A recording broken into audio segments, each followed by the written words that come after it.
সুপ্রিয় দর্শক, আমন্ত্রণ জানাচ্ছি নবরূপ টিভির নিয়মিত আয়োজন নবরূপ পত্রিকা শিরোনামে। সাথে রয়েছে আমি মেয়াতুজ্জাহান মিলি। শুরুতেই আমার হাতে রয়েছে দৈনিক সানশাইন পত্রিকা। তারা প্রথম পাতায় প্রধান শিরোনাম করেছে, 2 দশকেও এনবিআরের রাজস্ব আহরণ প্রায় 13 গুণ বৃদ্ধি পেয়েছে। 7 খোলা বাসে বিপিএল চ্যাম্পিয়নদের সংবর্ধনা। নির্বাচনে সশস্ত্র বাহিনীকে পেশাদারত্বের সঙ্গে দায়িত্ব পালনের নির্দেশ প্রধান উপদেষ্টার। রাজশাহীতে এসআইকে কান ধরিয়ে দাঁড় করিয়ে রাখার ভিডিও ভাইরাল। এরপর নগরবাসীর কাঙ্ক্ষিত সেবা নিয়ে কাজ করব বলেছেন মিজানুর রহমান মিনু। দাঁড়িপাল্লায় ভোট দিতে রাজশাহীবাসী মুখিয়ে আছে বলেছেন ডাক্তার জাহাঙ্গীর। এবার আমি চলে যাচ্ছি শেষের পাতায় যদি একটু লক্ষ্য করি, তারা প্রধান শিরোনাম করেছে, চারঘাট বাঘা প্রচারণায় মুখর। রাজনীতির নামে ধর্ম নিয়ে ব্যবসা করতে দেওয়া যাবে না বলেছেন মিলন।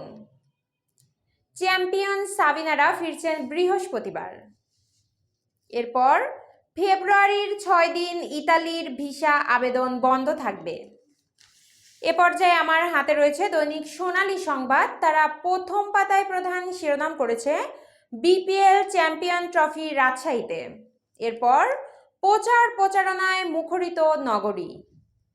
নির্বাচনে সশস্ত্র বাহিনীকে সর্বোচ্চ সতর্ক থাকার নির্দেশ দিয়েছে প্রধান উপদেষ্টা। শুধু ভোট দিলেই চলবে না, ভোটের হিসাবও বুঝে নিতে হবে বলেছেন তারেক রহমান। এবার আমি চলে যাচ্ছি শেষের পাতায় তারা প্রধান শিরোনাম করেছে, উন্নয়নের আশ্বাস দিয়ে জনগণের দোরগোড়ায় বিভিন্ন আসনের প্রার্থীরা। আদালতে পাঠানো 1 ঘন্টার মধ্যে জামিন পেলেন 6 স্টার বাহিনীর 2 জন। এরপর বাংলাদেশের সাংবাদিকদের আবেদন প্রত্যাখ্যান করল আইসিসি। সর্বশেষ আমার হাতে রয়েছে সোনার দেশ পত্রিকা। তারা প্রথম পাতায় প্রধান শিরোনাম করেছে, জুলাই যোদ্ধাদের দায় মুক্তি ও আইনি সুরক্ষা দিয়ে অধ্যাদেশ জারি। 2 হত্যা মামলায় হাসিনা সহ 41 জনের বিরুদ্ধে গ্রেপ্তারি পরোয়ানা।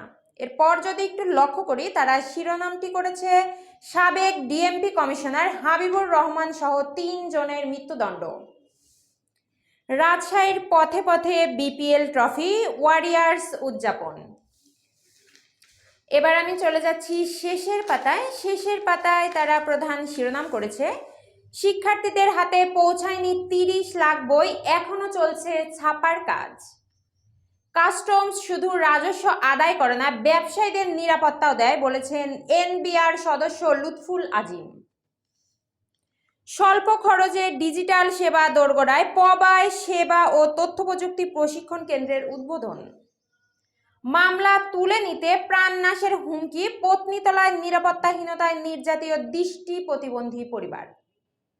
ধন্যবাদ এতক্ষণ সাথে থাকার জন্য। এতক্ষণ দেখছিলেন নবরূপ টিভির নিয়মিত পত্রিকা শিরোনাম। দেখা হবে আবারও পত্রিকার শিরোনাম নিয়ে। ততক্ষণ ভালো থাকুন, সুস্থ থাকুন, নবরূপ টিভির সাথে থাকুন। আল্লাহ হাফেজ।